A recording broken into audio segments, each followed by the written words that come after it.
19வது ஸ்லோகம். பகூநாம் ஜன்மநாமந்தே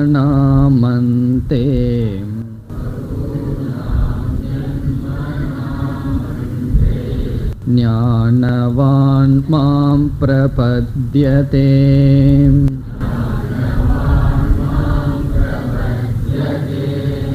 வாசுதேவ சர்வமிதி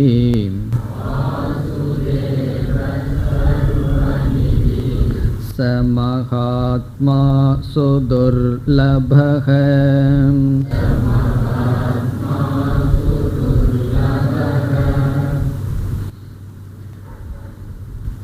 பக்தர்களை பற்றி பகவான் பேசி வருகின்றார். தன்னை வழிபடுகின்ற எல்லா பக்தர்களை 4ஆக பிரித்தார். துயரத்தில் இருக்கும் பொழுது பக்தி செலுத்துபவர்கள் ஆர்த்தக என்று கூறினார். இன்பம் வேண்டும், போகம் வேண்டும் என்ற எண்ணத்தில் பக்தி செலுத்துபவர்கள் அர்த்தார்த்தி என்ற சொல்லில் பகவான் குறிப்பிட்டார். பிறகு பகவானை அடைய வேண்டும் என்று முமுக்ஷுக்களாக இருப்பவர்கள் ஜிக்ஞாசுகு என்று கூறினார். பகவானை அறிந்த ஞானி, அவனை பகவான் ஞானி என்று குறிப்பிட்டார். இவ்விதம் துயரப்பட்டவர்கள், இன்பத்தை நாடுபவர்கள், மோட்சத்தை நாடுபவர்கள், பிறகு ஞானி, இவர்கள் 4 பேர் என்னை வழிபடுகிறார்கள். அல்லது பகவானை வழிபடுபவர்களை பகவான் 4ஆக பிரித்தார். அதற்கு பிறகு இந்த 4வரில் ஞானியானவன் மேலானவன், அவனுடைய பக்தி சிறந்தது என்று கூறி, மற்ற 3 பக்தர்களே என்று அவர்களை பகவான் கீழ்மைப்படுத்தவில்லை. இருப்பினும் ஞானியினுடைய பக்தி மேலானது என்று புகழ்ந்து பேசினார்.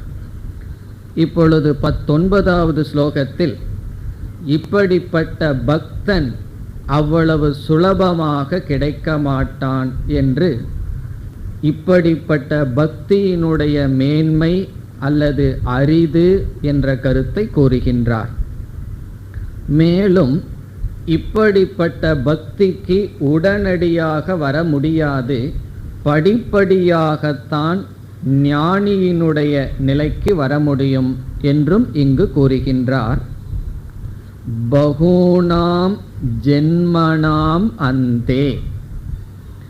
பகூனாம் ஜென்மனாம், பல ஜென்மங்களில் படிப்படியாக பக்குவத்தை அடைந்து, அந்தே முடிவில் ஞானவான்.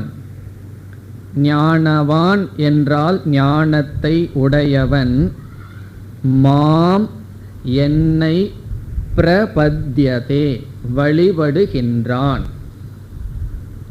இங்கு மாம் என்னை என்ற சொல்லுக்கு பொருள் நிர்குண பிரம்மத்தை, அல்லது பரா பிரகிருதி அபரா பிரகிருதி என்று பிரித்தோம். அப்படி பரா பிரகிருதி சொரூபமான என்னை என்று பொருள். என்னுடைய அழியாத பிரம்ம தத்துவத்தை அறிந்து வழிபடுகின்றான் என்றால் அபேதமாக பார்க்கின்றான். இந்த இடத்துல பிரபத்யந்தே வழிபடுகின்றான் என்றால் என்ன என்ற சந்தேகம் நமக்கு வரும்.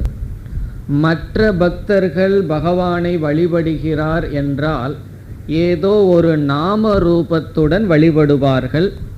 தன்னுடைய பகவானுக்கு ஒரு பெயர் கொடுத்து, குணத்தை கொடுத்து வழிபடுவார்கள். ஆனால் ஞானியினுடைய வழிபாடு எப்படி இருக்கும் என்ற சந்தேகம் நமக்கு வரலாம். ஆகவே 2வது வரியில் அவனுடைய வழிபாடு எப்படிப்பட்டது என்று பகவான் விளக்குகின்றார். பல ஜென்மங்கள் வழியாக பக்குவத்தை அடைந்து ஞானத்தை அடைந்தவன் என்னை வணங்குகின்றான். ஞானியினுடைய வழிபாடு எப்படிப்பட்டது? அது இரண்டாவது வரி. இப்பொழுது பார்த்தால், வாசுதேவக சர்வம் இதி, இதுதான் ஞானியினுடைய பக்தி. அவன் கடவுளை எங்கு பார்க்கின்றான், எப்படிப்பட்டவராக பார்க்கின்றான்? சர்வம் அனைத்தும், வாசுதேவக ஈஸ்வர சொரூபம், அனைத்தும் ஈஸ்வர சொரூபம். இதி, இதி என்ற சொல் ஞானியினுடைய மனதை குறிக்கின்றது. இப்படி அவனுடைய மனநிலை இருக்கின்றது, அவனுடைய அறிவு இருக்கின்றது. இங்கு பகவான் என்ன சொல்றார்? அனைத்தையும் இறைவனாக பார்ப்பதே ஞானியினுடைய பக்தி. பக்தி என்பது ஒரு பொருளை கடவுளாக பார்த்தால் அது பக்தி. கோயிலுக்கு செல்கின்றோம், விக்கிரகத்தை பார்த்து நாம் என்ன பாவனையை மேற்கொள்கின்றோம்? இது ஈஸ்வர சொரூபம் என்ற பாவனை நமக்கு வருகிறது. அப்பொழுது என்ன சொல்கின்றோம்? நான் இப்பொழுது பக்தன் என்று சொல்கின்றோம்.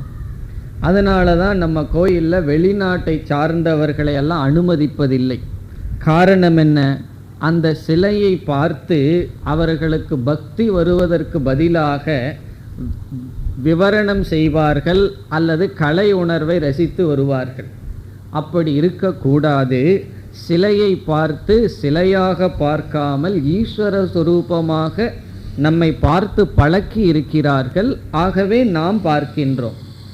அவ்விதம் ஒன்றை ஈஸ்வர சொரூபமாக பார்ப்பது பக்தி. ஞானி எதை ஈஸ்வர சொரூபமாக பார்க்கின்றான்? சர்வம், அனைத்தையும். அவனால ஈஸ்வர திருஷ்டி, இறை காட்சியிலிருந்து விலகி இருக்க முடியாது. காரணம் என்ன? ஞானம்தான் காரணம். வாசுதேவக என்றால் ஈஸ்வரன். இங்கு வெறும் கிருஷ்ணர் அல்ல, ஈஸ்வரன்.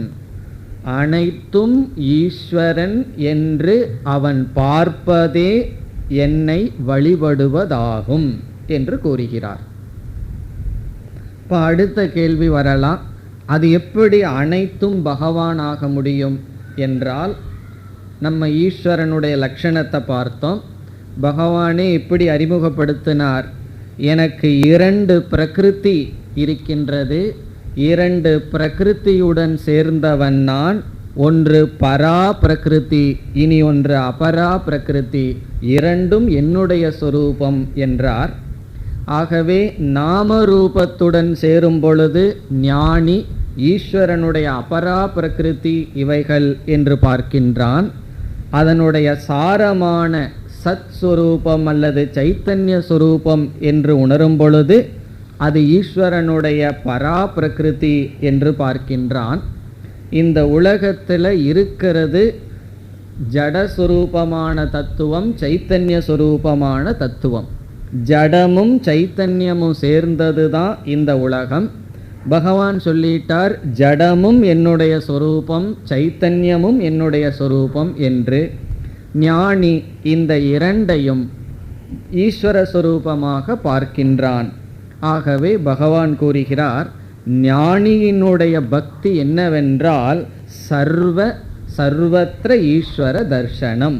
அதுதான் ஞானியினுடைய பக்தி. அதை இங்கு குறிப்பிடுகிறார். வாசுதேவக சர்வம், ஈஸ்வரனே அனைத்துமாக இருக்கின்றார். இதி என்பது ஞானியினுடைய மனதை குறிக்கின்றது. இவ்விதம் அவன் பாவித்து என்னை வழிபடுகின்றான். அந்த ஞானியிடம் சென்று கடவுள் எங்கு இருக்கார், கடவுள் இருக்காரான்னு கேட்டால் அவரால் பதில் சொல்ல முடியுமோ? கடவுள் இருக்காரான்னு கேட்டால் என்ன சொல்லுவார் அவர்? கடவுளை தவிர வேற ஏதாவது இருந்தால் சொல்லுங்கோ, அப்படி தான் அவர் பதில் சொல்ல முடியும். கடவுளை தவிர வேற ஏதாவது ஒன்று இருந்தால் பிறகு அடுத்த கேள்வி வரலாம், கடவுள்னு ஒருத்தர் இருக்காரான்னு சொல்லி. அவரை பொறுத்தவரை கடவுளை தவிர வேறு யாரும் இல்லை. அதனால தான் சொல்லுவார்கள், there is no God but God என்று சொல்வார்கள். கடவுளை தவிர கடவுள் என்றும் யாரும் இல்லை. அதனுடைய அர்த்தம் என்ன? கடவுள்தான் அனைத்துமாக இருக்கின்றார்.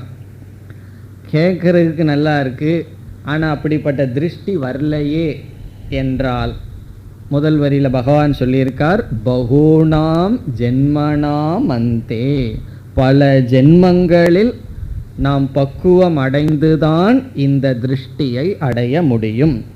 சொல்றதுக்கும் நல்லா இருக்கு, கேட்கறதுக்கும் நல்லா இருக்கு, ஆனால் இந்த திருஷ்டி நமக்கு பக்குவம் வர வரத்தான் கிடைக்கும். சரி, இப்படிப்பட்ட மகாத்மாக்கள் எவ்வளவு பேர் இருக்கிறார்கள் என்றால், பகவான் என்ன சொல்றார்? சக மகாத்மா சுதுர்லபக. சக ஞானி, அப்படிப்பட்ட மகாத்மா. இங்க பகவானே சொல்றார், அந்த ஞானிக்கு மகாத்மா என்று சொல்றார். அப்படிப்பட்ட மகாத்மா மேலானவன் துர்லபக. துர்லபகன்னா அவ்வளவு சுலபமா கிடைக்க மாட்டான். அதுல சு வேற போட்டுறார். சு துர்லபகனா மிக மிக அரிது. அப்படிப்பட்ட ஞானியானவன் மிக மிக அரிது. இப்போ இந்த ஸ்லோகம் வரைக்கும் பகவான் என்ன செய்தார்? எல்லா மனிதர்களையும் முதல்ல ரெண்டா பிரிச்சார். என்னை வழிபடுபவர்கள், என்னை வழிபடாதவர்கள், பக்தர்கள் அபக்தர்கள்னு பிரித்தார். பிறகு பக்தர்களை நான்காக பிரித்தார். அந்த 4 விதமான பக்தர்களில் ஞானிதான் மேலான பக்தன் என்று கூறி முடித்தார்.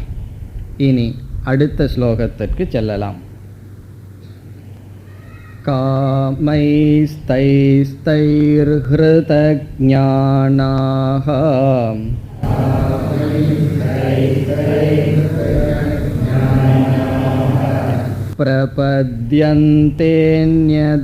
பிரபத்யந்தேன்யதேவதாஹ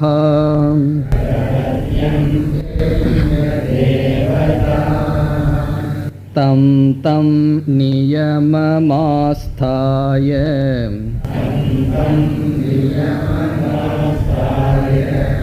பிரக்ருத்யா நியதா ஸ்வயா.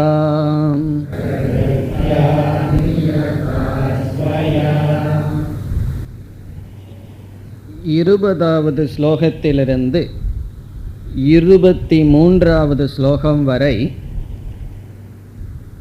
சகாம பக்தர்களினுடைய பக்தி பிரகாரமும் அவர்கள் அடையும் பலனையும் பகவான் பேசுகிறார். சகாம பக்தர்களுடைய பக்தி பிரகாரம், பூஜா பிரகாரம், ஆசைப்பட்டு அல்லது ஆசையுடன் பக்தி செலுத்துபவர்களுடைய பூஜா விதம், அவர்கள் எப்படி பக்தி செலுத்துகிறார்கள் என்பதும் அவர்கள் அடைகின்ற பலனும் என்ன என்று பேசுகிறார். இப்போ ஞானியை பற்றி பேசியதற்கு பிறகு அஞ்ஞானியினுடைய பக்தியை பற்றி பேசுகிறார். முதல்ல பக்தியை பற்றி பேச விரும்பிய பகவான் பக்தர்களை பற்றி பேச ஆரம்பித்தார். 4ஆக பிரித்து ஞானியை பற்றி பேசினார். இப்பொழுது அஞ்ஞானி, குறிப்பாக சகாம பக்தர்கள். இப்போ சகாம பக்தர்கள்ங்கிறது யார்? 4 விதமாக பிரித்தமே, அதில் யார் சகாம பக்தர்கள்? முதல்ல சகாம பக்தர்கள் என்றால் என்ன? ஆசையுடன் கூடியவர்கள். காமகன ஆசை, சகாமக என்றால் ஆசையுடன் கூடிய பக்தர்கள். அது யார் என்றால் முதல் 2 பக்தர்கள், ஆர்த்தக அர்த்தார்த்தி. இந்த இருவரையும் சகாம பக்தர்கள் என்று அழைக்கின்றோம். ஏன்னா ஆர்த்தகங்கிறதுக்கு என்ன காமம் இருக்கு, ஆசை இருக்கும். வருகின்ற நெருக்கடியிலிருந்து மீள வேண்டும், கஷ்டத்திலிருந்து நீங்க வேண்டும்ங்கிற ஆசை இருக்கின்றது. துயரம் வரக்கூடாது என்பதும் ஒரு ஆசைதான். பிறகு அர்த்தார்த்திக்கு என்ன ஆசைனா, போகத்தை அனுபவிக்க வேண்டும், இன்பமாக இருக்க வேண்டும். ஆகவே சகாம பக்தர்களை பற்றி இங்கு பகவான் பேசுகிறார். முதல் 2 பக்தர்களை பற்றி இங்கு பேசுகின்றார் இனி வருகின்ற ஸ்லோகங்களில். பிறகு நிஷ்காம பக்தகங்கிறது யார் என்றால், மூன்றாவதாக பார்த்த ஜிக்ஞாசுகு நிஷ்காம பக்தக. காரணம் என்ன? அவனுக்கு எந்த விதமான ஆசையும் வேண்டாம், ஆசையும் இல்லை. அப்படி ஒரு ஆசை அவனுக்கு இருந்தால் ஆசையெல்லாம் இருக்கக்கூடாது என்கின்ற ஒரே ஒரு ஆசை தான், அல்லது பகவானை அடைய வேண்டும். பகவானை அடைய வேண்டுங்கிற ஆசையை நாம் ஆசைங்கிற லிஸ்டில் சேர்க்கக்கூடாது. காரணம் என்ன? என் மனசில் ஆசை இருக்கக்கூடாதுன்னு சொல்கிறதும் பகவானை அடையணுங்கிறது ஒன்று தான். ஆகவே நிஷ்காம பக்தக ஜிக்ஞாசுகு, சகாம பக்தக ஆர்த்தக அர்த்தார்த்தி. பிறகு ஞானி எப்படிப்பட்ட பக்தன்னா, ஒரு உபனிஷத்தில் சொல்லப்படும் ஞானி ஆத்ம காமக, ஆத்மாவை அடையணும்னு ஆசை இருந்துதான். அதை அடைஞ்சதுக்கப்புறம் அந்த ஞானிக்கு இனி ஒரு பெயர் ஆப்த காமக என்பது ஞானிக்கு ஒரு பெயர். ஆப்த காமகன எல்லா ஆசையையும் அடைந்தவன். அப்போ ஞானியை எப்படிப்பட்ட பக்தன்னு சொல்லலாம்? ஆப்த காம பக்தக. ஆப்த காம பக்தக, ஆப்தன அடைந்த, காமன ஆசைகள், எல்லா ஆசைகளையும் அடைந்து விட்டான். அதனுடைய அர்த்தம் என்ன? அவனுடைய மனசில் ஆசை இல்லை, நிறைவாக இருக்கின்றான். அப்போ 3 விதமானவர்கள் இருக்கிறார்கள். சகாம பக்தக, நிஷ்காம பக்தக, ஆப்த காம பக்தக. ஆப்த காம பக்தகன் தான் ஞானி. இதை பற்றியெல்லாம் பகவான் பேச போகிறார். பராபக்தகங்கிற பேர் கொடுத்து அவனுடைய லட்சணத்தை எல்லாம் 12வது அத்தியாயத்தில் பேச போகின்றார். இதைத்தான் அத்வைத பக்தி என்றெல்லாம் சொல்லப்படுகின்றது. இப்பொழுது நாம் சகாம பக்தியை பற்றிய விசாரத்தில் இருக்கின்றோம். நிஷ்காம பக்தனை பற்றியோ ஆப்த காமனுடைய பக்தியை பற்றியோ இப்பொழுது பார்க்க போவதில்லை. ஆசை வசப்பட்டு பக்தி செலுத்துபவர்களினுடைய நிலை, எப்படி அவர்கள் பக்தி செலுத்துகிறார்கள், அவர்கள் எதை எப்படி வழிபடுகிறார்கள், அவர்களுக்கு கிடைக்கும் பலன் என்ன, இந்த விசாரம்தான் இந்த ஸ்லோகத்திலிருந்து 23வது ஸ்லோகம் வரை. இப்பொழுது முதலில் பகவான் அவர்களை பற்றி என்ன சொல்கின்றார் என்று ஸ்லோகத்திற்குள் சென்று பார்ப்போம். காமைஹி தைஹி தைஹி ஹிருத ஞானாகா. ஹிருத என்றால் அபகரிக்கப்பட்ட என்று பொருள். ஹிருதம், ஹிருத என்றால் அபகரிக்கப்பட்ட. இவர்கள் யார்? சகாம பக்தர்கள் யார் என்றால், அவர்களிடமிருந்து ஒன்று அபகரிக்கப்பட்டு விட்டது. மீது எல்லாம் அவர்கள்கிட்ட இருக்கு, ஆனால் ஒன்று தான் இல்லை. அது என்னவா பகவான் சொல்றார்? ஹிருத ஞானாகா, அபகரிக்கப்பட்ட அறிவை உடையவர்கள். அப்படின்னா என்னன்னா, அபகரிக்கப்பட்ட அறிவை உடையவர்கள்னா என்ன அர்த்தம்? அறிவு இல்லாதவர்கள். இப்போ அபகரிக்கப்பட்ட பணத்தை உடையவன் என்ன அர்த்தம்? பணம் இல்லாதவன். அப்படி ஹிருத ஞானாகா என்றால் எவரிடமிருந்து அறிவானது அபகரிக்கப்பட்டு விட்டதோ, திருடப்பட்டு விட்டதோ. அதனுடைய அர்த்தம் என்ன? அவர்களிடம் அறிவு இல்லை. சரி, யார் அறிவை திருடிட்டு போயிட்டா? அவர்களுடைய அறிவை திருடியது யார் என்றால், காமைஹி, ஆசையினால். ஆசை இங்கே ஒருமையில் பகவான் சொல்ல, ஆசைகளினால் பன்மையில் சொல்ற. மனதுக்குள்ள ஒரு ஆசையா 2 ஆசையா? ஆசைகளினால். ஆசைகளினால் ஹிருத ஞானாகா, காமைஹி ஹிருத ஞானாகா. தைஹி தைஹி என்ற சொல் விதவிதமான என்பதை குறிக்கின்றது. இப்போ தைஹி தைஹி காமைஹி என்றால் விதவிதமான ஆசைகளினால் அறிவை இழந்தவர்கள். அதுதான் இதனுடைய பொருள். தைஹி தைஹி காமைஹி, விதவிதமான ஆசைகளினால் ஹிருத ஞானாக, அறிவை இழந்தவர்கள். அறிவை இழந்தவர்கள்னா எந்த அறிவை இழந்தவர்கள்? சில பேர்த்துக்கு ஆசை ரொம்ப இருந்தால் அறிவு நல்லா வேலை செய்யும், ரொம்ப வேலை செய்யணுமே. காரணம் என்ன? அந்த ஆசையெல்லாம் பூர்த்தி பண்ணணும். யாரை எப்படியெல்லாம் யாரிடத்துல நடந்து கொண்டால் நம்ம ஆசையெல்லாம் பூர்த்தி ஆகும்னு சொல்லி ரொம்ப யோசிக்கணுமே. புத்தி ரொம்ப நல்லா வேலை செய்தால்தானே பொருள்களை எல்லாம் அடைய முடியும், ஆசையை தீர்த்து கொள்ள முடியும். இங்கு ஞானம் என்பது, அறிவு என்பது சத் அசத் விவேக, எது உண்மை எது பொய் என்ற அறிவு. அதை விட இனியொரு முக்கியமான அறிவு, எது அர்த்தம் எது அனர்த்தம் என்கின்ற அறிவு. எனக்கு எது நல்லதை கொடுக்கும், எனக்கு எது தீங்கை கொடுக்கும் என்ற அறிவை இழந்தவர்களாக இருக்கிறார்கள். அர்த்த அனர்த்த விவேக ரகிதாக. அர்த்தம்னு சொன்னால் நன்மை, அனர்த்தம்னு சொன்னால் தீமை. அவரவர்களுக்கே எது நன்மையை கொடுக்கும் எது தீமையை கொடுக்குன்னு அவர்களுக்கே தெரியாது. தெரியாட்டி பரவாயில்ல, யாராவது சொன்னால் கேட்பார்களான்னா அதையும் கேட்க மாட்டார்கள். மற்றவங்க சொன்னாலும் கேட்க மாட்டார்கள். அதை கேட்கின்ற மனநிலை சக்தி அவர்களுக்கு இருக்காது. அதனால் அவர்களுக்கே அனர்த்தத்தை செய்து கொண்டு இருப்பார்கள். அந்த இடத்துல தான் நமக்கெல்லாம் கொஞ்சம் கஷ்டம் வந்துடும். நமக்கெல்லாம் தெரியுதே, கொஞ்சம் வேதாந்தமெல்லாம் படிச்சுட்டு சில விஷயங்கள் தெரிஞ்சிடும்.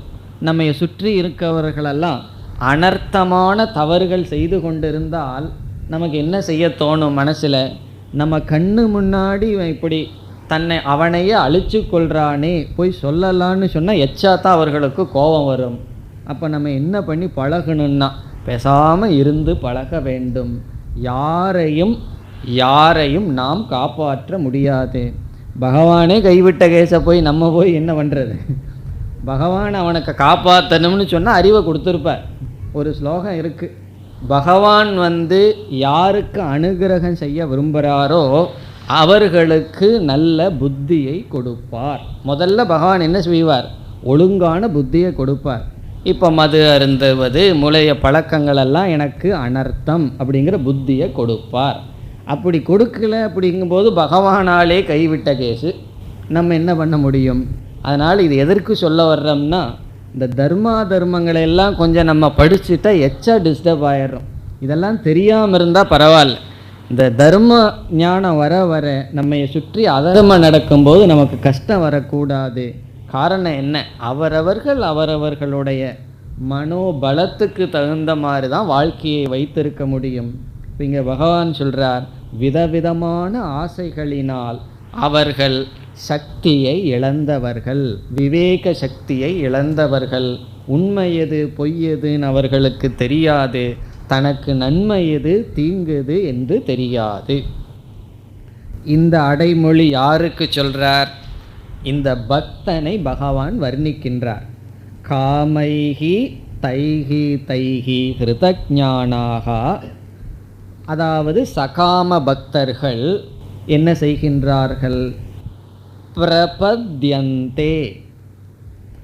பிரபத்யந்தே என்றால் வழிபடுகிறார்கள், பக்தி செலுத்துகிறார்கள். பிரபத்யந்தே வணங்குகிறார்கள். யாரை வணங்குகிறார்கள்? அடுத்த சொல் அந்ய தேவதாகா. அந்ய தேவதாகா என்றால் விதவிதமான தேவதைகளை வழிபடுகிறார்கள், வேறு வேறு தேவதைகளை வழிபடுகிறார்கள். அந்ய தேவதைகளை வழிபடுகிறார்கள். பிறகு இரண்டாவது வரியில் சொல்லுவார் பகவான், எப்படி வழிபடுகிறார்கள், அவர்களுடைய பக்தியினுடைய பிரகாரத்தை சொல்லுவார் இரண்டாவது வரியில். அந்தந்த விதவிதமான தேவதைகளை அவர்கள் வழிபடுகின்ற முறை இரண்டாவது வரியில் வருகிறது. அதற்கு முன் அந்நிய தேவதாக என்றால் என்ன என்று பார்க்கலாம். இங்கு பகவான் கூறுகிறார், அவர்கள் என்னை வழிபடுவதில்லை, விதவிதமான தேவதைகளை வழிபடுகிறார்கள் என்று சொல்கின்றார். இதனுடைய பொருள் என்னவென்றால், நம்முடைய சாஸ்திரத்தில் ஈஸ்வரன் என்ற ஒரு தத்துவத்தை அறிமுகப்படுத்தி அந்த ஈஸ்வரன் இந்த ஜெகத்துக்கு முழுமையான காரணமாக சொல்லப்படுகிறது. இப்போ இந்த உலகத்துக்கு முழுமையான காரணம்னா என்ன? நிமித்த காரணமாகவும் உபாதான காரணமாகவும் இருக்கிறது ஒரே ஒரு கடவுள் தான், ஒரே ஒரு பகவான் ஈஸ்வரன். என்ன, சில பேர்த்துக்கு நமக்குள்ளேயே சந்தேகம் வந்துடுது, நமக்கு எத்தனை கடவுள் அப்படின்னு சந்தேகம் வந்துடுது. கடவுள் அல்லது ஈஸ்வரன் என்றால் ஒரே ஒரு தத்துவந்தான். ஆனால் அந்த ஈஸ்வரன் எங்காவது சொர்க்கத்தில் உட்கார்ந்துட்டு இங்கே என்ன நடக்குதுன்னு வேடிக்கை பார்த்துட்டு இருக்காருன்னு வச்சுக்குவோமே. அப்படி ஈஸ்வரனை சாஸ்திரம் அறிமுகப்படுத்தவில்லை. எங்கேயோ ஒரு இடத்துல உட்கார்ந்துட்டு இருக்கார், அவர் இங்கெல்லாம் என்ன நடக்குதுன்னு பார்வையிட்டு இருக்காருன்னு வச்சுக்குவோமே.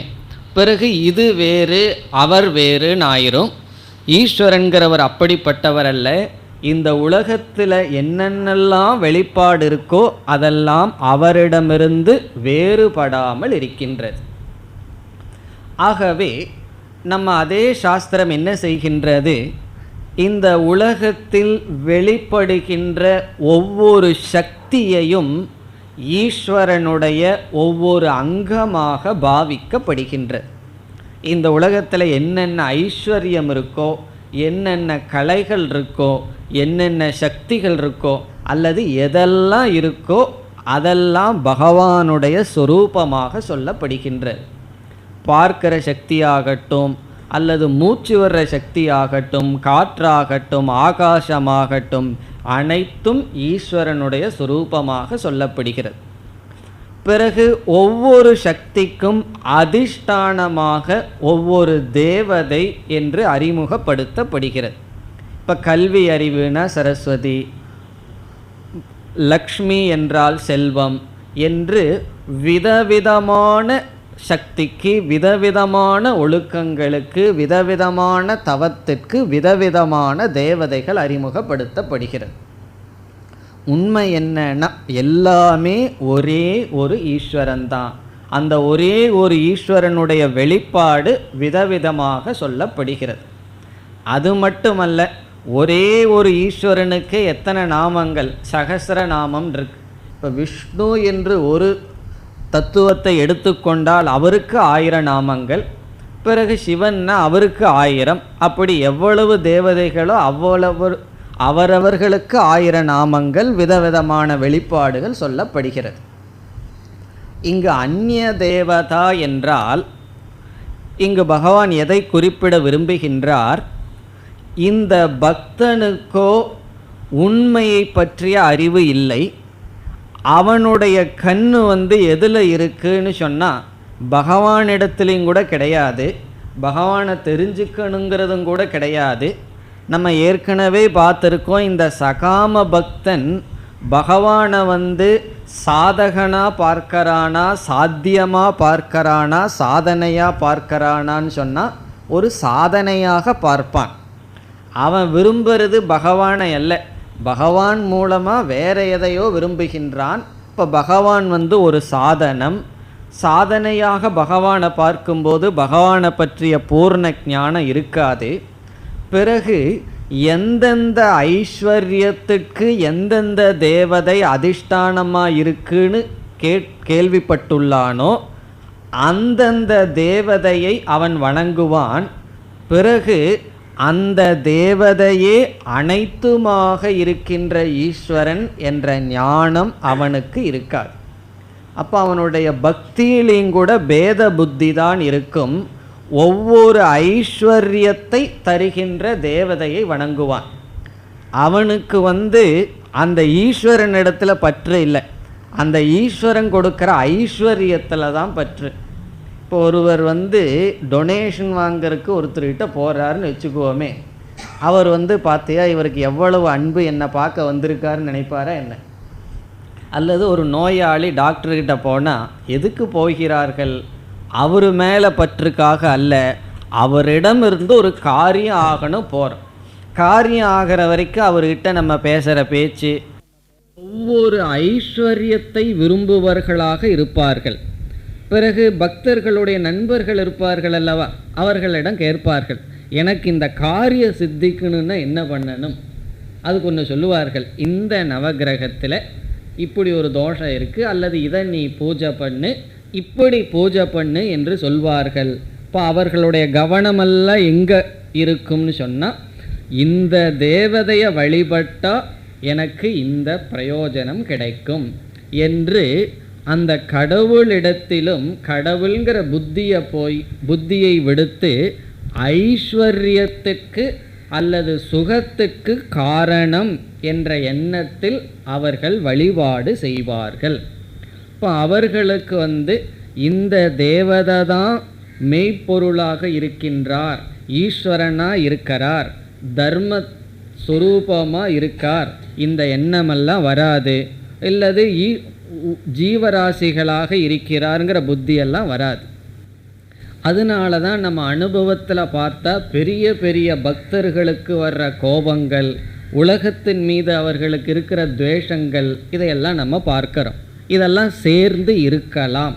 ஏன்னா சில பேர்த்துக்கு சந்தேகம் வரும், டெய்லி கோயிலுக்கு போகிறார், 4 மணி நேரம் பூஜை பண்ணுறார், இவருக்கே இவ்வளவு பொறாமை, இவ்வளவு கோபம், மற்றவர்கள் மீது வெறுப்பு இருக்குன்னு சொன்னால் தாராளமாக அவர்களுக்கு அது இருக்கலாம்.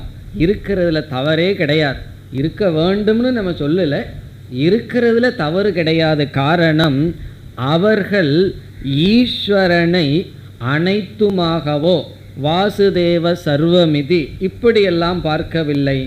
அவர்களை பொறுத்தவரை ஈஸ்வரன் என்பவர் நம்ம லாங்குவேஜில் சொல்லணும்னா ஒரு ஏஜென்ட்டு போல. எனக்கு ஏதோ ஒன்று வேணும், அவர்கிட்ட போனால் காரியம் நடக்கும், அவ்வளவுதான். இப்போ ஈஸ்வரனும் ஒரு ஜீவனை போல் ஆகி விடுகிறார்கள். இப்போ ஏதாவது ஒரு அட்மிஷன் வாங்கணும்னா என்ன செய்வோம்? ஒருவர்கிட்ட போவோம், அவர் நம்ம ஒரு பக்தர்கள் போல என்ன வேணாலும் செய்வார்கள். இப்போல்லாம் வார்த்தைகளையே மாற்றிட்டார்கள், எவ்வளோ தட்சிணை கொடுக்கறது அப்படியெல்லாம் வார்த்தையெல்லாம் மாறியாச்சு. அதே வார்த்தை அங்கேயும் பயன்படுத்துவோம். அதே போல தான் ஈஸ்வரனும். அந்த ஈஸ்வரனை ஒரு சிறிய தேவதையாக கொண்டு அந்த தேவதையிடமிருந்து இந்த பலனை அடைய வேண்டும் என்ற எண்ணத்தில் உபாசனை செய்வார்கள், வழிபாடு செய்வார்கள். இப்போ அவர்களுடைய விஷன், அவர்களுடைய பார்வை எப்படி இருக்குன்னா, கடவுள்னு சொல்லி வழிபாடு செய்தாலும் அங்கு கடவுளை பற்றிய அறிவு இருக்காது. பிறகு தனக்கு தான் அடைய வேண்டிய ஐஸ்வர்யத்திற்கான மார்க்கம் என்ற புத்தியுடன் வழிபடுவார்கள். அதைத்தான் இங்கு பகவான் அந்நிய தேவதாகா என்று சொல்கின்றார். இப்போ அந்நிய தேவதாகங்கிறத எப்படி புரிந்து கொள்ள வேண்டும்? ஈஸ்வரன்கிற அறிவு இல்லாமல் தான் விரும்பிய பொருளுக்கு ஆதாரமாக இருக்கின்றார் என்ற அறிவுடன் அந்த தேவதையை மட்டும் வழிபடுவார்கள். அதனால தான் சில கோயிலுக்கு போனோம்னு சொன்னால், சில சிவன் கோயிலுக்கே போனாலும் கூட அம்பாளுக்கு தான் க்யூர் அம்பு இருக்கும். சிவன் பாகமாக உட்காந்துட்ருப்பார், யாருமே வரமாட்டார். காரணம் என்ன? அவருக்கு வைராக்கியமாக உட்காந்துட்ருப்பார். சில நாட்களுக்கு முன்னாடி ஒரு கோயிலுக்கு போயிருந்தேன். அது சிவபெருமானுடைய பிரசித்தமான கோயில். அங்கே போனால் சிவபெருமானுக்கு ஒன்றும் கிடையாது. ஏதோ 2 துளசியில் 2 வில்வத்தலையை போட்டு வச்சுட்டு இருக்கார். அம்பாள்கிட்ட போனால் என்ன அலங்காரங்கள், என்ன இது காரணம் என்னன்னா, இந்த அம்பாள்கிட்ட இந்த ஐஸ்வர்யம் கிடைக்கும். சிவபெருமான்கிட்ட போனால் என்ன கிடைக்கும்? வைராக்கியம் கிடைக்கும். யாருக்கு அது வேண்டாம். ஏன்னா ஒரு நல்ல ப்ரமோஷன் வேணும்னு கோயிலுக்கு போய் சிவபெருமான்கிட்ட போனால் அவர் வேலையை விட்டே நீக்கிட்டாருன்னு வச்சுக்கோங்க, என்ன ஆகும்? அம்பாள்கிட்ட போனால் ப்ரமோஷன் கிடைக்கும், நல்ல வீடு கிடைக்கும். சிவபெருமான்கிட்ட போனால் இவனுக்கு ஞானத்தை கொடுக்கணும், வேலையிலெல்லாம் இவன் இருந்தான்னா ஞானம் வராது, முதல்ல வேலையை விட்டு நீக்கிட்டாருன்னா என்ன ஆகும்? அதனால் அந்த ஐஸ்வர்யத்தை யார் கொடுப்பார்கள்? அவர்களிடம்தான் செல்வார்கள். யார்? இப்படிப்பட்ட பக்தர்கள். அப்போ அவர்கள் பகவானையே பிளவுபடுத்தி விடுகிறார்கள். அந்நிய தேவதாக என்ற சொல்லினுடைய பொருள், பகவான் என்ன சொல்றார்? அவர் என்னை வணங்கவில்லை, என்னுடைய சொரூபத்தை தெரியாமல் என்னுடைய மாயையிலிருந்து வெளிப்படுகின்ற ஒரு சக்தியை வழிபடுகிறார்கள். அந்நிய தேவதாக பிரபத்யந்தே. இனி இரண்டாவது வரியில் அவர்கள் எப்படி வழிபடுகிறார்கள் என்று சொல்கின்றார். இப்போ முதல் பகுதியில் எப்படிப்பட்டவர்கள்னு வர்ணித்தார் பகவான். எப்படிப்பட்ட தத்துவத்தை வழிபடுகிறார்கள், அவர்களுடைய ஆசையை பூர்த்தி செய்ய, அதை சொன்னார். எப்படிப்பட்ட பிரகாரமாக, எவ்விதத்தில் வழிபடுகிறார்கள் என்று சொல்கின்றார். தம் தம் நியமமாஸ்தாய பிரகிருத்யா நியதாகா ஸ்வயா. நியதாக கடைசிக்கு முன்னாடி இருக்கிற சொல். நியதாக என்றால் அடிப்படையில் என்று பொருள். நியதாக அடிப்படையில். என்ன அடிப்படையில்? ஸ்வயா பிரகிருத்யா. ஸ்வயா என்றால் அவர்களுடைய, பிரகிருத்தியா என்றால் குணத்தினுடைய, அவர்களினுடைய குணத்தின் அடிப்படையில். இங்கு பிரகிருதி என்றால் சத்துவ ரஜஸ் தமோ குணம், அவரவர்களுடைய நேச்சர், அவரவர்களுடைய குணம். அப்போ இப்பொழுது பார்த்தால் ஸ்வயா பிரகிருத்தியா நியதாக, அவரவர்களுடைய குணத்தின் அடிப்படையில் பிரபத்யந்தே வழிபாடு செய்கிறார்கள். இப்போ ஒவ்வொருவர் ஈஸ்வரனை, இந்த இடத்துல ஈஸ்வரனே சொல்லக்கூடாது, தேவதைகள் தான் சொல்லணும். அந்தந்த தேவதைகளை எப்படி வழிபடுகிறார்கள்னு சொன்னால் அவரவர்களுடைய குணத்தின் அடிப்படையில் வழிபடுகிறார்கள். ஸ்வயா பிரகிருத்யா நியதாக சந்தக பிரபத்யந்தே, அவரவர்களுடைய குணத்தின் அடிப்படையில் இருந்து கொண்டு வழிபடுகிறார்கள்.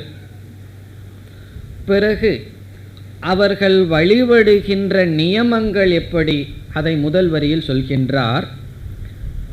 தம் தம் நியமம் ஆஸ்தாய. ஆஸ்தாய என்றால் எடுத்துக்கொண்டு, பின்பற்றி கொண்டு.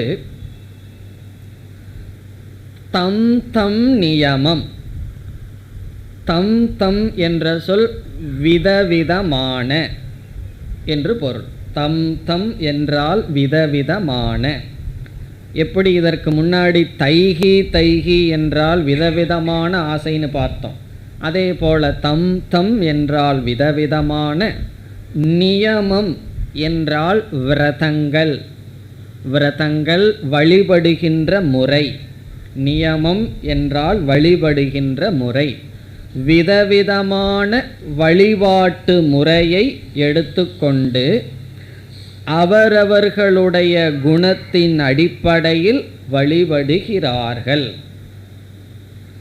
இப்போ யார் எப்படி வழிபடுவார்கள்னா அவரவர்களுடைய குணத்தின் அடிப்படையில் விதவிதமாக அவர்கள் சில நியமங்களை எடுத்துக்கொண்டு வழிபடுவார்கள். இப்போ முதல்ல அவர்களுடைய குணத்தின் அடிப்படையில் எப்படி என்று பார்க்கலாம். ஸ்வயா பிரகிருத்யா நியதாக, அதை பார்த்தால் ஒவ்வொருவருக்கும் சத்துவ குணம், ரஜோகுணம், தமோ குணம்னு 3 விதமான குணம் இருக்கின்றது. சத்துவ குணத்தில் இருப்பவர்கள் அவர்களுடைய வழிபாடு சத்துவமாக இருக்கும். ரஜோகுணத்தில் இருப்பவர்களுடைய வழிபாடு ரஜோகுணமாக இருக்கும். தமோ குணத்தில் இருப்பவர்களுடைய வழிபாடு தமோ குணத்தில் இருக்கும். இதை பற்றியெல்லாம் நாம் பிறகு விளக்கமாக பார்க்க இருக்கின்றோம். தேவதைகளையே நாம் 3ஆக பிரிக்கின்றோம். சத்துவகுண பிரதான தேவதைகள், ரஜோகுண பிரதான தேவதைகள், தமோகுண பிரதான தேவதைகள். இப்பொழுது இந்திரன், விஷ்ணு, சிவன், பிரம்மா இவர்களெல்லாம் சத்துவகுண பிரதான தேவதைகள். நம்ம வீட்டில் இருக்கிற கடவுள்கள் எல்லாம் சத்துவகுண பிரதான தேவதைகள். பிறகு யக்ஷ ரக்ஷ ராட்சசன் இதெல்லாம் இருக்குமே, இதெல்லாம் ரஜோகுண பிரதானமான தேவதைகள். பிறகு சில பூதகணங்கள், பேய் பெசாசு இதையெல்லாம் வழிபடுற ஆளுகள்லாம் இருக்குது. சுடுகாட்டில் போய் ஏதோ பண்ணுவார்கள். இதெல்லாம் தமோகுண பிரதான தேவதைகள். இதையெல்லாம் கூட நம்ம ஆளுக பண்ணுறது இருக்குது. ஒரு சத்ருவை அழிக்கணும் அப்படின்னு சொன்னால் ஒருத்தர்கிட்ட போய் பிரச்சனை பண்ணுறது, ஏதோ செய்வார்கள். செஞ்சு இந்த தேவதைக்கு நீ பூஜை பண்ண அப்படின்னு சொன்னால் என்ன ஆகும்னா, உனக்கு எதிராக கேஸ் போட்டிருக்கானே அது வர்றதுக்குள்ளே அவன் போயிடுவான், அந்த மாதிரிலாம் சொல்லுவார்கள். சொல்லி இதெல்லாம் என்னன்னா, இப்படியெல்லாம் விதவிதமான தேவதைகளே இருக்கிறார்கள், சத்துவ ரஜஸ் தமஸ். பிறகு இவர்கள் வழிபடுகின்ற முறையே சத்துவ குணமாக வழிபடுவார்கள், ரஜோகுணமாக வழிபடுவார்கள். நம்மெல்லாம் பார்க்கலாம், தேர் ஓடுறது, சில பேர் சில தீர்த்தங்களை விட்டுட்டு தான் தனக்குள் பகவானுடைய தேரை இழுப்பார்கள். இதெல்லாம் கிராமத்தில் பார்க்கலாம். பிறகு தமோ குணம் இருக்குது, உடலையே வருத்தி கொண்டு இந்த தேரை முதுகில் இருக்கிற சதை இருக்குது அதை இழுத்து அதில் ஒரு கம்பி, இரும்பு கம்பியில் ஒரு கொக்கியை போடுறது, அல்லது பல்லில் குத்திக்கிறது, நாக்கில் குத்திக்கிறது. இது விதவிதமாக நம்ம பார்க்கலாம். ஒரு வேலை எடுத்து நாக்கில் குத்தி இதில் விட்டு இதில் எடுப்பார்கள், ஒரே ரத்தமாக வந்துட்டுருக்கும். இதெல்லாம் என்னன்னா அவர்களுடைய வழிபாட்டு முறைகள். யார் எப்படி வழிபடுவார்கள்? அவரவர்களுடைய குணத்தின் அடிப்படையில். சில பேர் வீட்டில் பூஜை பண்ணுறதுன்னு சொன்னால் அது எல்லாம் அந்த ஸ்ட்ரீட்டு பூரா தெரியணும், அது என்ன ரஜோகுணம், 4 பேர்த்துக்கு தெரியணும். சில பேருடைய வழிபாடு அமைதியாக அடக்கமாக இருக்கும், அது சத்துவகுணம் என்று யார் எப்படி அந்த தேவதைகளையோ அல்லது யாகமோ பூஜையோ செய்கிறார்களோ அது அவரவர்களுடைய குணத்தை பொறுத்து இருக்கிறது. இந்த குணத்தை பற்றி ஒரு அத்தியாயமே பகவான் வச்சிருக்கார், அதில் நம்ம பார்க்க இருக்கின்றோம். பிறகு தம் தம் நியமமாஸ்தாயங்கிற இடத்துக்கு வந்தால் விதவிதமான பூஜைகளை நம்ம பார்க்கலாம். உதாரணமாக அவரவர்களுக்கு தகுந்த விதவிதமான விரதங்களை பூஜா முறைகளை எடுத்துக்கொள்வார்கள். இப்போ விதவிதமான ஜபம், விதவிதமான ஆசை அடைகிறதுக்கு விதவிதமான ஜபம் இருக்குது, விதவிதமான பாராயணம், பிறகு உபவாசம், சாப்பிடாமல் இருக்கிறது. நீ இவ்வளவு நாள் இந்த மாதிரி சாப்பிடாமல் இருந்தால் உனக்கு இந்த பலன் வரும். அதுக்கெல்லாம் புஸ்தகம் ரொம்ப இருக்குது. அந்த புஸ்தகமெல்லாம் இங்கே சேல்ஸுக்கு வைக்கிறது இல்லையே தவிர, என் கடையில் போய் பார்த்தீங்கன்னா அந்த மாதிரி புஸ்தகம் ரொம்ப இருக்குது. நீ இந்த பாராயணம் பண்ணால் உனக்கு இந்த பலன், இந்த ஹோமம் பண்ணால் இந்த பலன் என்று ஹோமங்கள், யாகங்கள், பாராயணங்கள். பிறகு இந்த கோயிலுக்கு போய் இவ்வளவு முறை பிரதட்சணை பண்ணிட்டு வந்தால் இந்த பலன். சில ஆட்டோக்காரங்கிட்ட கேட்டால் சொல்லுவான், ஒரே நாளில் இந்த 3 கோயிலை பார்த்துட்டு வந்தால் இந்த பலன். அவனுக்கு ஒரு பலன் கிடைக்கிது, அது வேறு பிரச்சனை. ஏன்னா இப்படி ஒரு பிரசித்தி இருக்கிறதுனால தான் அவனுக்கு ஒரு ட்ரிப்பு கிடைக்கிது, 3 கோயிலுக்கு சேர்ந்து போயிட்டு வரணும். அதுவும் ஒரே நாளில் போகணுமா, வெள்ளிக்கிழமை தான் போகணுமா. ஒரு அம்மா சொன்னார்கள், நீங்கள் ஏன் வெள்ளிக்கிழமையே போகிறீங்க, கூட்டம் ரொம்ப இருக்கே, உங்களுக்கு வயசாகிடுதேன்னு கேட்டால் அதுக்கு அந்த அம்மாவுடைய பதில், வெள்ளிக்கிழமை தான் அம்பாளுக்கு சக்தி இருக்கும், மற்ற நாளெல்லாம் சக்தி இருக்காதான். அம்பாளுக்கு சக்தி இவர்கள் கொடுக்குறார்கள், வெள்ளிக்கிழமை தான் சக்தி வந்துடுமா, மீதி நாளெல்லாம் சக்தி இருக்காதான். அப்படி விதவிதமான நம்பிக்கைகள், விதவிதமான விதத்தில் விதவிதமான பூஜைகள் எல்லாம் கோயிலில் போய் பார்த்தா தெரியும். ஒவ்வொருவரும் ஒவ்வொரு விதமாக செய்வார்கள். தம் தம் நியமமாஸ்தாய. அந்த காலத்திலேயே பகவான் சொல்லிட்டார். இப்போ இதெல்லாம் அப்போவே இருந்திருக்குன்னு அர்த்தம், இப்போல்லாம் புதுசாக கண்டுபிடிச்சதல்ல. அவரவர்கள் குணத்தின் அடிப்படையில், அவரவர்களினுடைய ஆசையின் அடிப்படையில் விதவிதமாக வழிபாடு செய்வார்கள். இதையெல்லாம் யார் பகவான் சொல்கிறார், அவர்களெல்லாம் என்ன பண்ணுறதில்லை, ஏதோ ஒரு சிறிய சிறிய தேவதைகளை செய்கிறார்கள். பிறகு அந்த தேவதைக்கு தனக்கு என்ன சம்பந்தம்னெல்லாம் பகவான் சொல்ல போகின்றார். அவர்களை பொறுத்த வரைக்கும் இறைவனை பற்றிய அறிவு இருக்காது, ஆனால் பூஜை செய்வார்கள். நம்மளையே கேட்டு பார்க்கலாம், சாஸ்திரம் அல்லது கீதா உபனிஷத்தெல்லாம் படிக்கிறதுக்கு முன்னாடி கடவுள்ங்கிற சொல்லுக்கு என்ன அறிவு நமக்கு இருந்தது என்று கேட்டு பார்த்தால் நமக்கு அறிவே இல்லாமல் பகவானை வழிபட்டிருப்போம். இப்போ ஒரு 60 வயசு வரைக்கும் பகவானை யாருன்னு சிந்திக்கலினா 60 வயசு வரைக்கும் கடவுள்னா என்னன்னு தெரியாமையே நம்ம கடவுளை வழிபட்டு கொண்டிருக்கலாம். அதைத்தான் இங்கு பகவான் கூறுகின்றார். அறிவை இழந்தவர்கள் விதவிதமான தேவதைகளை விதவிதமான விதங்களில் அவரவர்களுடைய குணத்துக்கு ஏற்றாற்போல் வழிபாடு செய்கிறார்கள். இப்போ இந்த ஸ்லோகத்தில் பகவான் சகாம பக்தர்கள் அறிவிழிகள் என்றும் விதவிதமான தேவதைகளை விதவிதமாக வழிபடுகிறார்கள் என்றும் கூறினார். இனி அடுத்த ஸ்லோகத்தில் பகவான் இவர்களிடத்தில் பகவானுடைய வேலை என்ன, நான் இவர்களை என்ன செய்கின்றேன் அதை பகவான் சொல்கிறார். இப்படியெல்லாம் விதவிதமான தேவதைகளை வழிபடுபவர்களை நான் என்ன செய்கின்றேன். அடுத்த ஸ்லோகம். யோ யோ யாம் யாம் தனும் பக்தஹ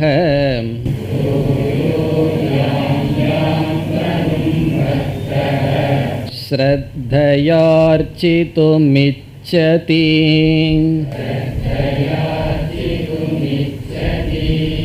தஸ்ய தஸ்யாச்சலாம் ஸ்ரத்தாம் தாமேவ விததாம்யஹம்.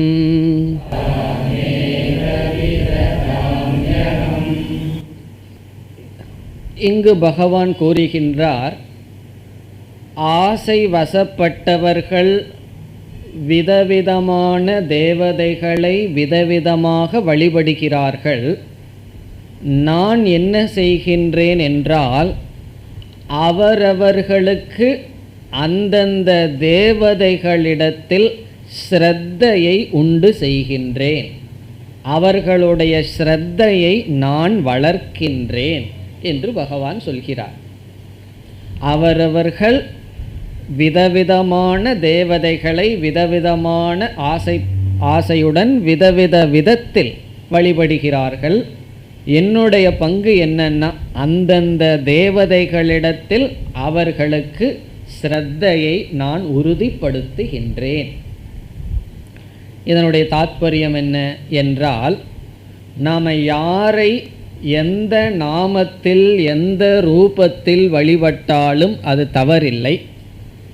ஆனால் அந்த வழிபாட்டினுடைய பலனை அடைய வேண்டுமென்றால் முக்கியமாக இருக்க வேண்டியது ஸ்ரத்தை, நம்பிக்கை. இந்த இடத்துல விசாரமெல்லாம் பண்ணக்கூடாது, நம்பிக்கை தான் முக்கியம். இப்போ இந்த ஹோமம் பிரயோஜனத்தை கொடுக்கும் அப்படின்னு சொன்னால் நம்பணும். இறந்ததற்கப்புறம் இந்த காரியத்தை எல்லாம் செய்யணும்னு சொல்லியிருக்காங்கன்னு சொன்னால் அங்கே போய் அது இப்படி போகுது, இந்த பேச்சுக்கெல்லாம் இடம் இல்லை. ஸ்ரத்தையுடன் நம்ப வேண்டும். அங்கே போய் பிரம்மசூத்திர விசாரமெல்லாம் அங்கே செய்யக்கூடாது. எல்லாம் வேதாந்தத்துக்குள்ளே நம்ப விரும்புகிறார்கள்.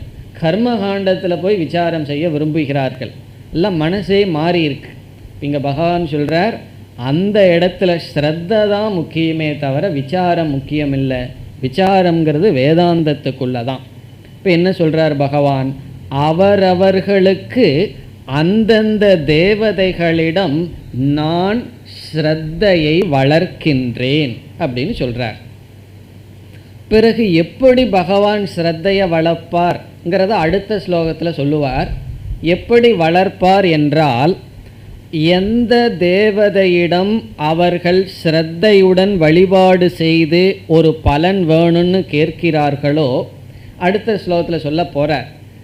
என்ன சொல்லுவார், அந்த தேவதைகள் மூலமாக நானே அந்த பலனை அவர்களுக்கு கொடுக்கின்றேன்.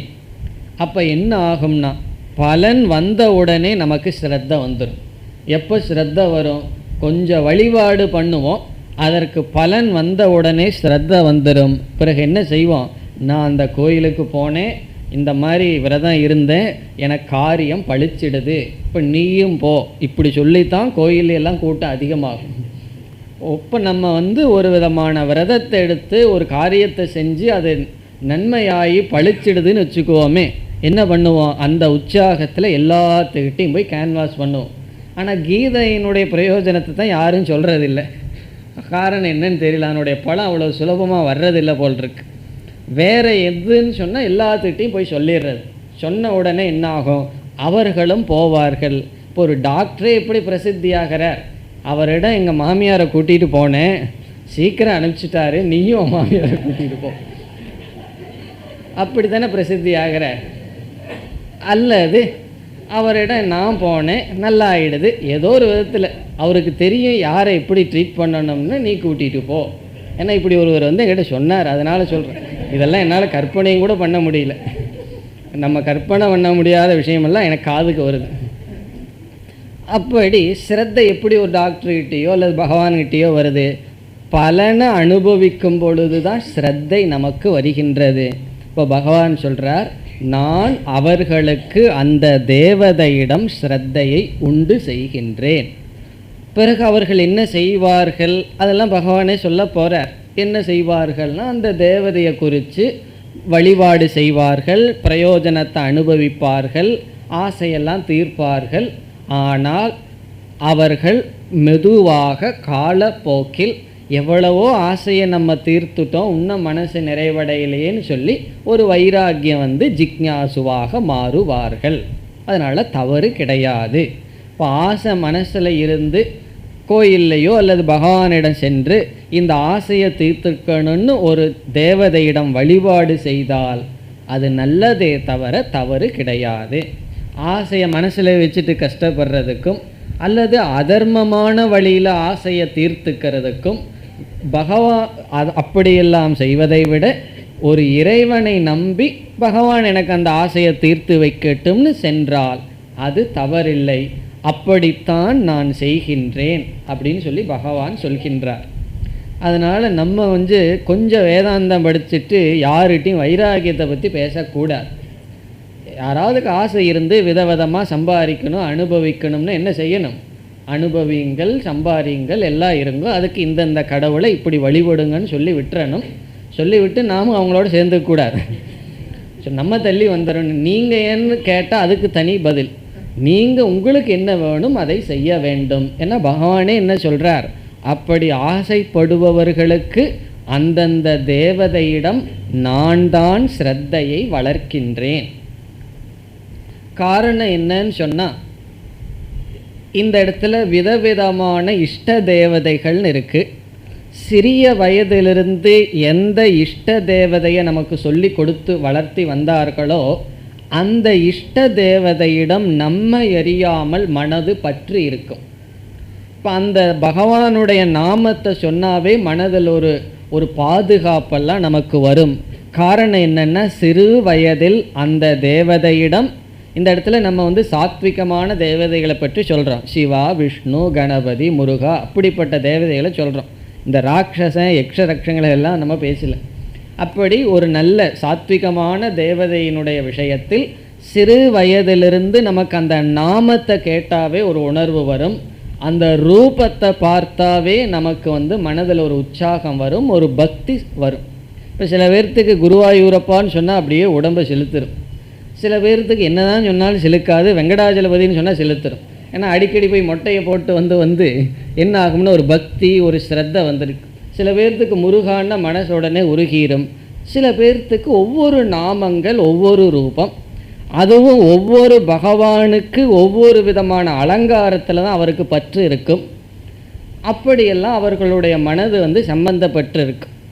சுவாமி சித்பவானந்தர் ஒரு காலத்தில் பழனி போயிருக்கும்போது அங்கே அந்த தர்மகர்த்தா, கோயில் தர்மகர்த்தா சுவாமிஜி அழைச்சிட்டு போய், உங்களுக்கு எந்த உடையில் அலங்காரத்தை பகவானை பார்க்க விரும்புகிறீர்களோ சொல்லுங்கள், நாங்கள் அதுக்கு ஏற்பாடு பண்ணுறோன்னு சொன்னோடனே சாமி என்ன சொல்லுவார், நான் ஆண்டியாக பார்க்கணும் அப்படின்னு சொன்னார். இவர் ஏதோ ராஜ அலங்காரம் நினச்சார். ஒன்றும் வேண்டாம், ஆண்டியாக பார்க்கணும்னார். கடைசியில் அதே போல் அலங்காரம் பண்ணி பார்த்தார். அப்படி அவர்கள் எதில் இருக்கிறார்களோ அதை அந்த பகவானிடம் ஏற்றி வைத்து பார்ப்பார்கள். நம்ம மனசு இஷ்ட தேவதைன்னு ஒரு தத்துவம், தேவதையிடம் நல்ல ஒரு பற்ற வர வச்சு பிறகுதான் அந்த இஷ்ட தேவதை தான் அனைத்துமாக இருக்கிறது என்ற ஞானம் வரும். இப்போ சண்முகான்னு சொன்னாலும் முருகான்னு சொன்னாலும் முருக பக்தர்களுக்கு என்ன, எதை குறிக்கும்? நம்ம வணங்குற ஒரே கடவுளை தான் 2 வார்த்தையில் சொல்லியிருக்கோம்னு இருக்கும். பிறகு அந்த முருக பக்தனே ஞானி ஆனான்னு வச்சுக்குவோமே, விஷ்ணுன்னு சொன்னால் என்ன, சிவன்னு சொன்னால் என்ன, அல்லது மற்ற மதத்தில் இருக்கிற கடவுள் பேரை சொன்னாலும் என்ன, அவன் என்ன புரிஞ்சுக்குவான்? நம்ம புரிந்து கொண்ட ஈஸ்வரனுடைய பெயர் தான் இதுன்னு புரிந்து கொள்வான். இப்போ முதல்ல ஒரு இஷ்ட தேவதையிடம் பக்தி வளர்க்க வேண்டும். பிறகு இஷ்ட தேவதையின் வழியாகத்தான் அவன் நம்ம இஷ்ட தேவதையாக யாரை சொல்கிறோமோ அதுவே ஈஸ்வரன் என்ற ஞானம் வரும். ஆகவே இங்கு பகவான் என்ன சொல்கிறார்? அவர்கள் சகாமகர்களாக இருந்தாலும் ஆசைப்பட்டு தேவதைகளை வழிபடுபவர்களாக இருந்தாலும் நான் அவர்களுக்கு ஸ்ரத்தையை கொடுக்கின்றேன். நான் தான் அவர்களுக்குள் இருந்து ஸ்ரத்தையை வளர்க்கின்றேன். அப்படி பகவான் ஸ்ரத்தையை வளர்க்கணும்னு சொன்னால் நம்ம கொஞ்சம் புண்ணியம் பண்ணியிருக்கணும், தர்மப்படி இருக்க.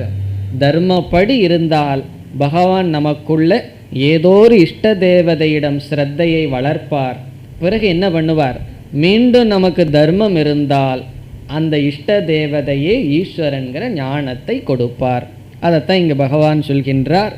நான் யார் யார் எந்தெந்த வடிவத்தில் எந்தெந்த விதத்தில் தேவதைகளை வழிபடுகிறார்களோ அவரவர்களுக்கு ஸ்ரத்தையை நானே வழங்குகின்றேன். இப்போ ஒருவரிடத்தில் நமக்கு ஸ்ரத்தை வரணும்னாலும் கூட பகவான் தான் நமக்கு கொடுத்தாக வேண்டும். அதை நான் செய்கின்றேன்னு சொல்லுவார். அடுத்த ஸ்லோகத்தில் என்ன சொல்லுவார்?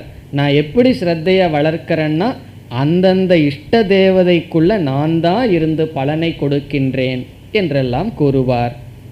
அடுத்த வகுப்பில் தொடரலாம். ஓம் பூர்ணமத பூர்ணமிதம் பூர்ணாத் பூர்ணமுதச்யதே பூர்ணஸ்ய பூர்ணமாதாய பூர்ணமேவாவசிஷ்யதே. ஓம் சாந்தி சாந்தி சாந்தி.